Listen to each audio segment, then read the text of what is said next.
A iniciativa do Ciro foi realmente ousada, foi extemporânea, foi além. A revista ela deve ao Ciro, né? O Ciro foi a pessoa que idealizou a revista. A iniciativa deve ser tributada ao Ciro. A ideia foi do Ciro Flávio Bandeira de Mello. O saudoso e querido professor Ciro Flávio Bandeira de Mello, que foi o idealizador dessa revista. O que era fundar uma revista em meados dos anos 80?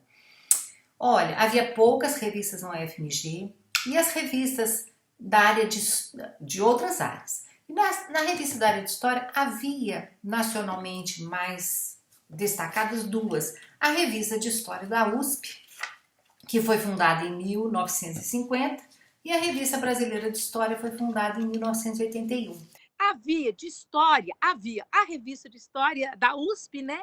Isso nos anos 70 e nos anos 80. O que a gente tinha de história? A gente tinha a Revista Brasileira de História da AMPU, já com esse nome, muito boa, não é? E tinha a Revista de História já do CPDOC.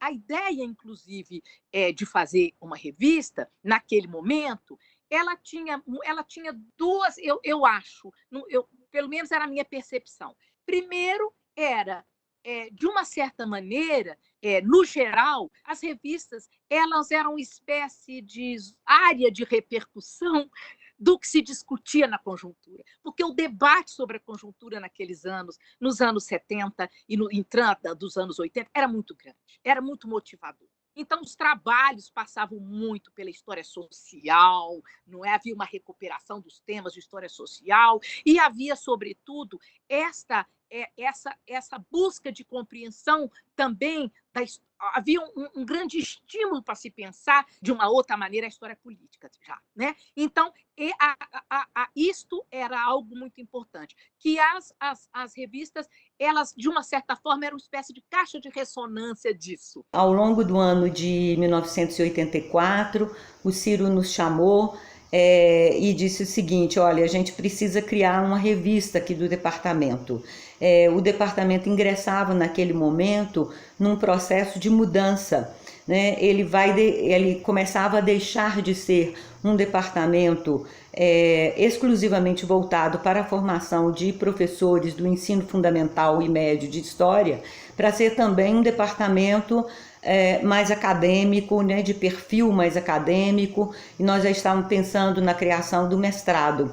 E a partir daí ele teve essa ideia de construir uma revista e esse processo, essa discussão de como construir essa revista, ela foi meio que nascendo junto com a discussão de um projeto, de uma vontade de criar pós-graduação. O que foi feito já, a gente começou logo em seguida a construir e tudo bem. O então chefe de departamento, o professor Ciro Flávio,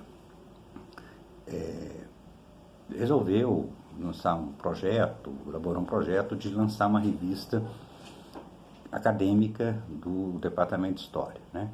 O departamento ainda não tinha um corpo docente muito titulado, vários professores estavam terminando o mestrado, alguns iniciando o doutorado, e aí, para reforçar academicamente a produção dos professores e estimular a titulação, entendo eu, ele lançou esse projeto, né?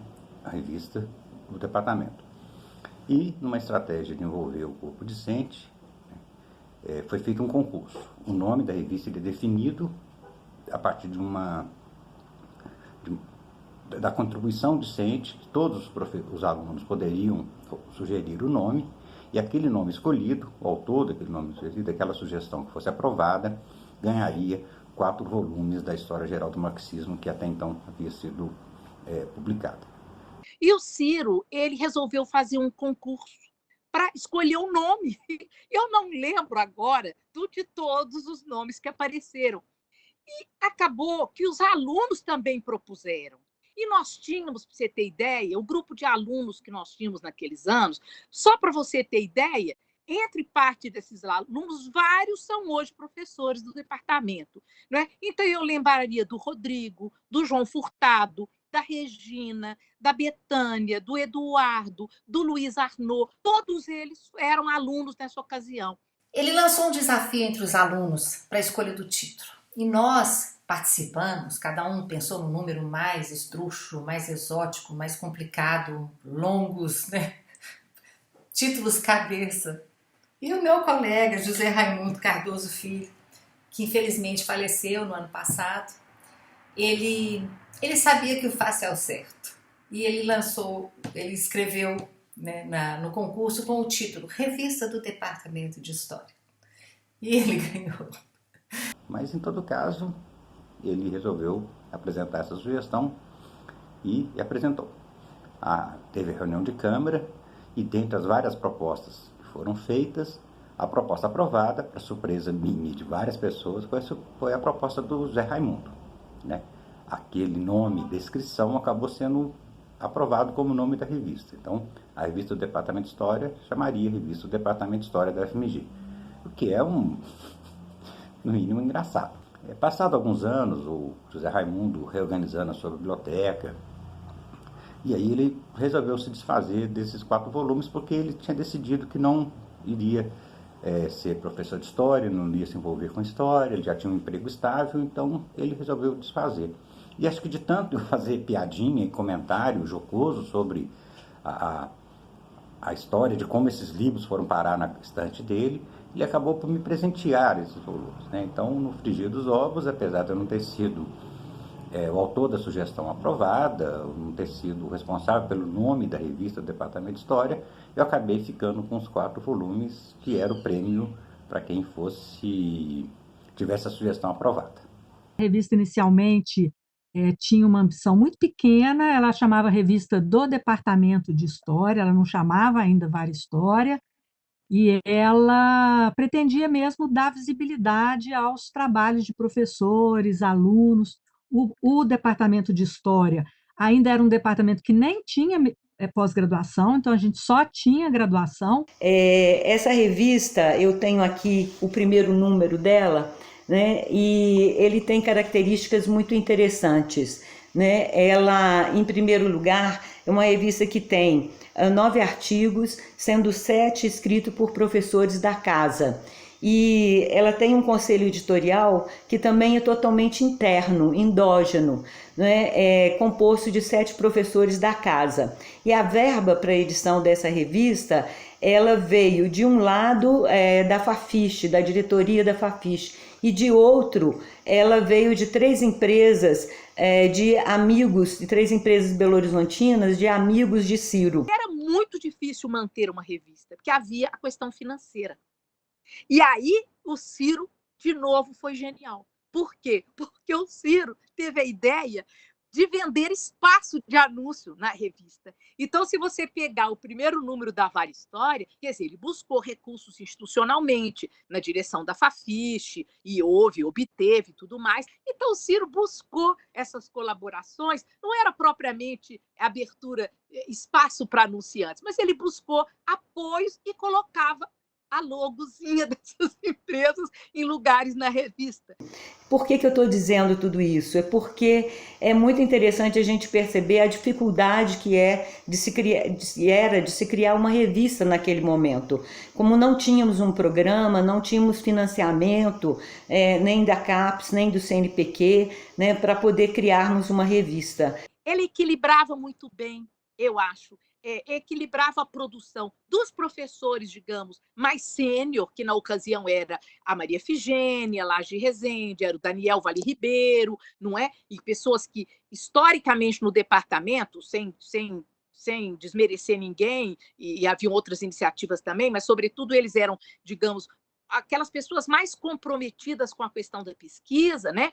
Então, e havia também os jovens professores. Então, a Carla, o Douglas Liebe, a Sheila, a Cristina Campolina, o Ciro, eu mesma, enfim, nós todos começamos a publicar. E havia o equilíbrio também, então, entre os professores mais sêniores, os professores jovens, que éramos nós na ocasião, e os estudantes. Então, por exemplo, se você olhar nos primeiros números, está lá a Regina Horta, né? Está lá a Júlia Furtado, não é? Está lá o Adair Cavalhais, não é? Então, assim, e outros alunos que também vão publicar suas anotações de pesquisa. Então, uma revista que ela tinha, além do que, foi buscada, digamos assim, com este equilíbrio. Quando estava lançando a revista, a gente resolveu, então, foi divulgado entre os alunos, quem queria escrever um artigo, e nós decidimos, então, escrever um artigo sobre as nossas conclusões, né? Alguns anos depois, quando eu entrei no mestrado, eu resolvi continuar a pesquisa, né? E quem foi o Ciro?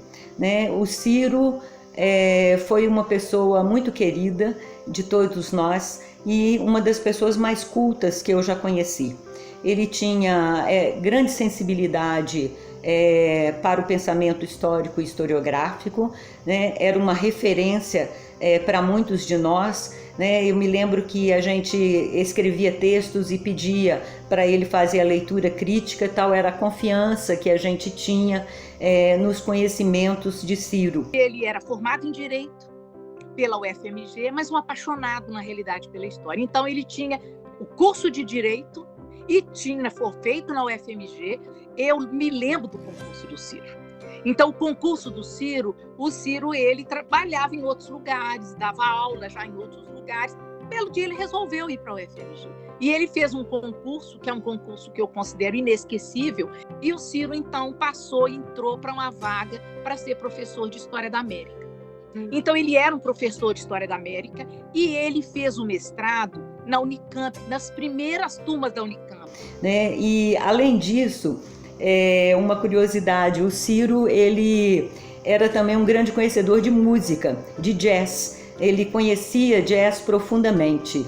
E era também um leitor voraz de literatura. Num departamento que não tinha pós-graduação e num campo da história nacional em que não havia uma tradição de revistas muito grande, a iniciativa do Ciro foi realmente ousada, foi extemporânea, foi além. É muito importante a gente saber que um departamento não nasce pronto, né? Ele vem de um esforço coletivo, de uma ação determinada, pautada por um projeto de médio e longo prazo, né? Um projeto de qualidade, de crescimento, um projeto envolvido em pesquisa, né? Na criação de grupos de pesquisa.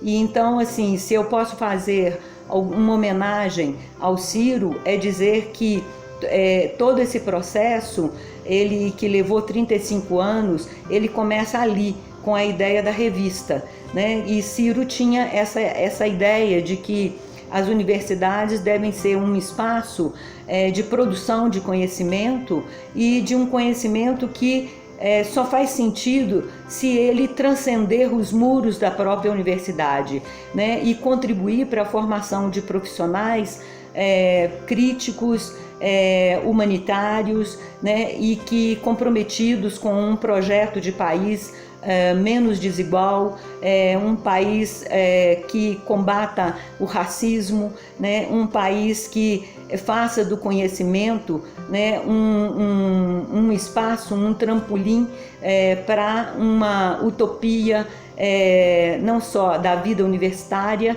né, mas também uma utopia de sociedade mais solidária.